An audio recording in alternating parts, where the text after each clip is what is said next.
Delegate Eleanor Holmes Norton, 88 years old, non-voting member of Congress from Washington, is facing renewed questions about her fitness to serve.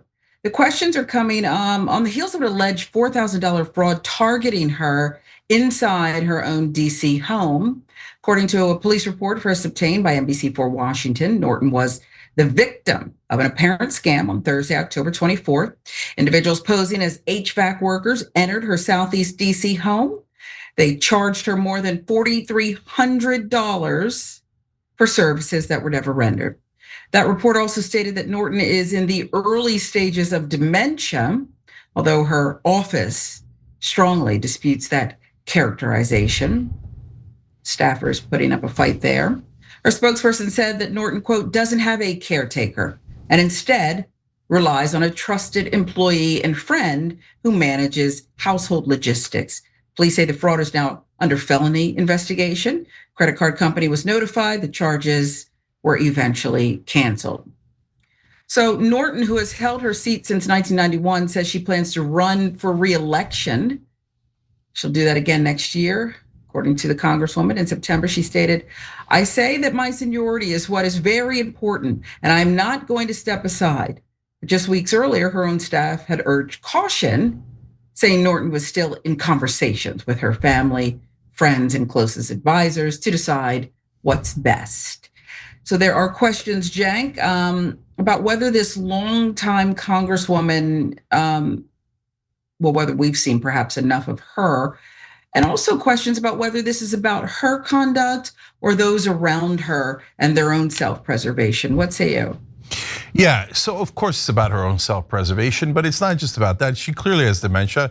It's her staffers. It's whoever is pulling the strings. She's not making her own decisions, they are.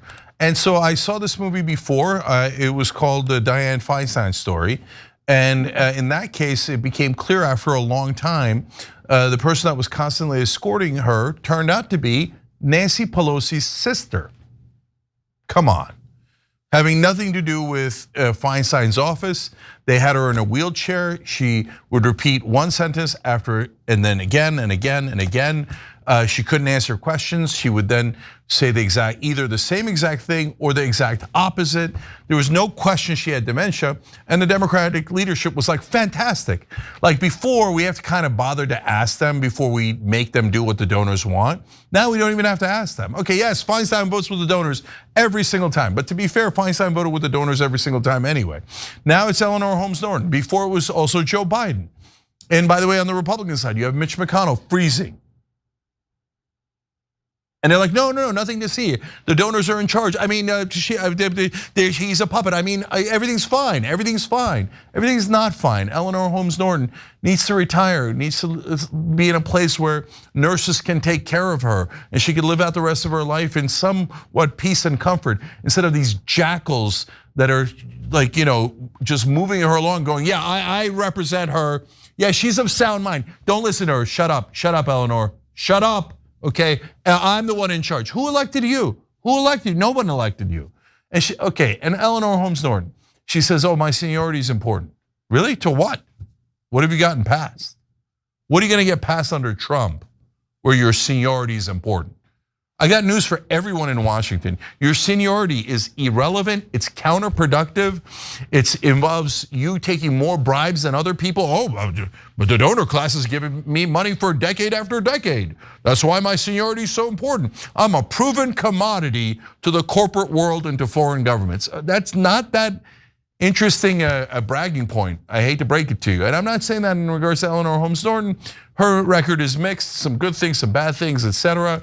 But overall, your seniority is nothing but an albatross around your neck. And when you're 88 years old, you clearly have dementia, and you're bragging about how you've been there for 34 years, it's not the win you think it is. You gotta go. It's non-negotiable. You gotta go. And Sharon, one of the things I'm most upset about is that they don't care at all about the damage that they're doing to their own party.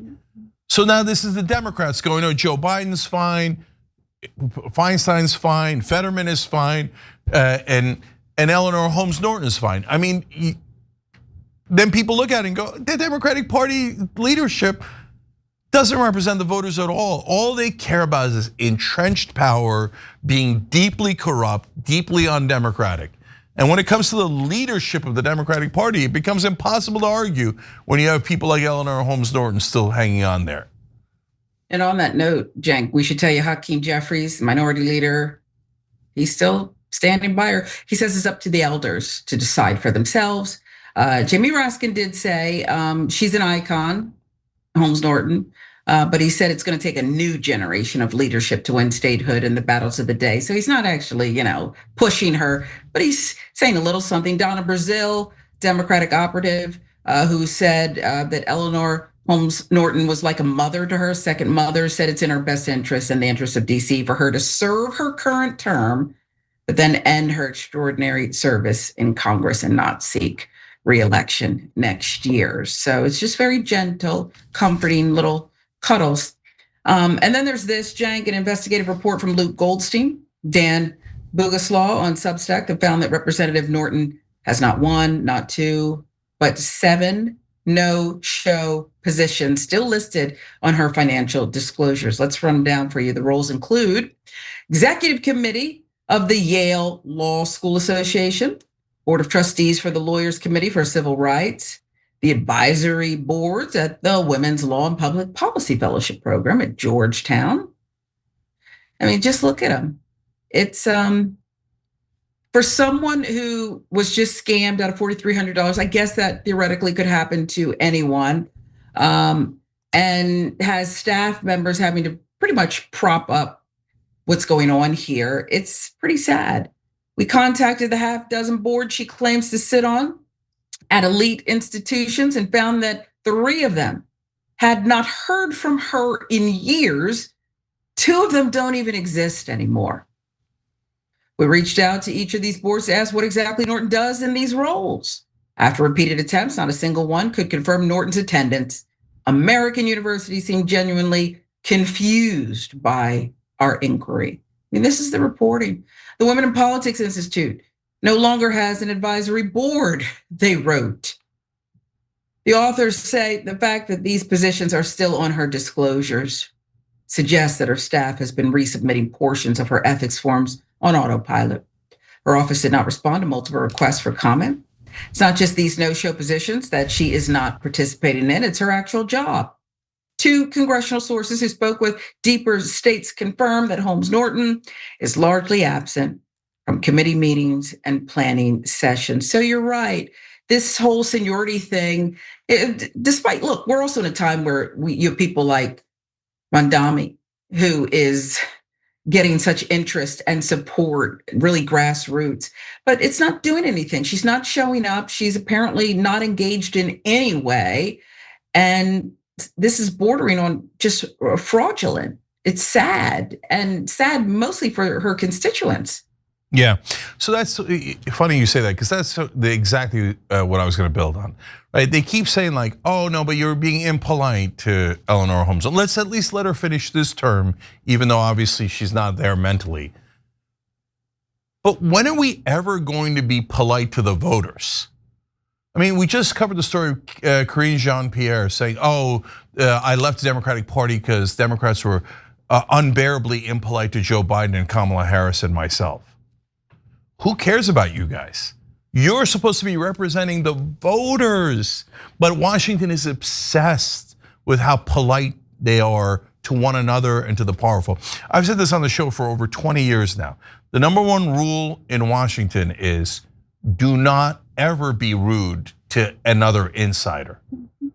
To them, like pampering the insiders, lying on behalf of the insiders, covering up for all the crimes of the insiders, and being genteel with it and civil to the insiders is the most important rule, right? Oh, the voters, it's like an afterthought. They never even think about the voters. How about her voters, the people who need to be represented? They're like, oh, please, you're being impolite to the powerful. Yeah, I am. And that's why I'm hated in Washington. I love being impolite to the powerful. I love it. I can't get enough of it. I'm here to represent you guys. They're here to represent the powerful. Last thing, 7 no-show jobs. Come on, man, come on.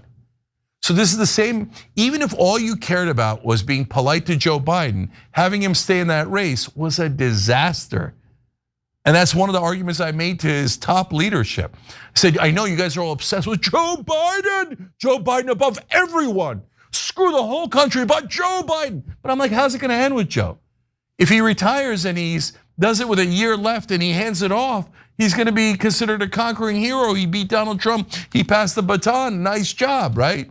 But if he hangs in there and gets annihilated by Trump because he can't speak, well, then he's gonna go out as a GOAT, not a greatest of all time, but as the guy who's taking all the blame because he deserves all the blame. And now the entire country hates Joe Biden.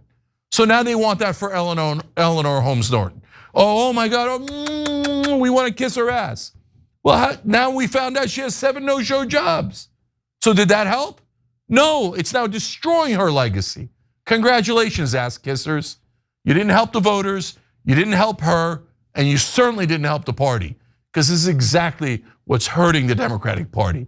This kind of insular obsession with helping themselves and never the voters.